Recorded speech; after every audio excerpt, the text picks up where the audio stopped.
ಇದುವರೆಗೆ ಲಿಸ್ಟೇ ನೋಡಿಲ್ವಂತೆ ಅವರು. ಲಿಸ್ಟ್ ಕೊಟ್ಟಿದ್ದೀವಿ, ಈಗ ಲಿಸ್ಟ್ ಕೊಟ್ಟ ಮೇಲೆ ಅವ್ರು ನೋಡ್ಕೊಂಡು ಹೇಳ್ತಾರೆ. ಆದಷ್ಟು ಜಾಗ್ರತೆ ಆಗುತ್ತೆ. ಇನ್ನೊಂದು 2 ದಿನದಲ್ಲಿ ನೋಡ್ಬಿಟ್ಟು ಹೇಳ್ತೀವಿ ಅಂತ ಹೇಳೋದು. ನಾನು ಮುಖ್ಯಮಂತ್ರಿಗಳು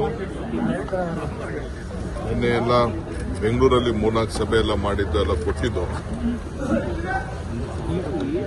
ಅದಾದ್ಮೇಲೆ ನಮ್ಮ ಲಿಸ್ಟ್ ನಾವು ಸಬ್ಮಿಟ್ ಮಾಡಿದ್ದೇವೆ. ಅದಾದ್ಮೇಲೆ ನಮ್ಮ ACC ಜನರಲ್ ಸೆಕ್ರೆಟರಿ ತಾವು ಕೂತ್ಕೊಂಡು ಮಾತಾಡಿ ಅವ್ರ ಹತ್ರನೂ ಕೂಡ ಮಾತಾಡಿ ಒಂದು ಸಬ್ಮಿಟ್ ಮಾಡಿದ್ದೀವಿ. ACC ಅಧ್ಯಕ್ಷರಿಗೂ ತಲುಪಿಸಿ ಮಾತಾಡಿ ಅಂತ ಹೇಳಿದ್ರು. ACC ಅಧ್ಯಕ್ಷರ ಗಮನಕ್ಕೂ ತಂದಿದ್ದೀವಿ. ಅವರು ನಮಗೆ ರವಾನಿಸ್ತಾರೆ. ಕಾರ್ಯಕರ್ತರಿಗೂ ಅವಕಾಶ ಕೊಡಿ ಅನ್ನೋ ತರದಲ್ಲಿ ಅಭಿಪ್ರಾಯ ವ್ಯಕ್ತಪಡಿಸಿದಾರಂತೆ. ಇದರಿಂದನೂ ನಾವೇನು ಕಾರ್ಯಕರ್ತರು ಕೊಡಬಾರ್ದು ಅಂತ ಏನಿಲ್ಲ. ಕಾರ್ಯಕರ್ತರಿಗೂ ಡೆಫಿನೆಟ್ ಮಾಡಲೇಬೇಕಾಗಿದೆ. ಅದು ಗಮನದಲ್ಲಿದೆ.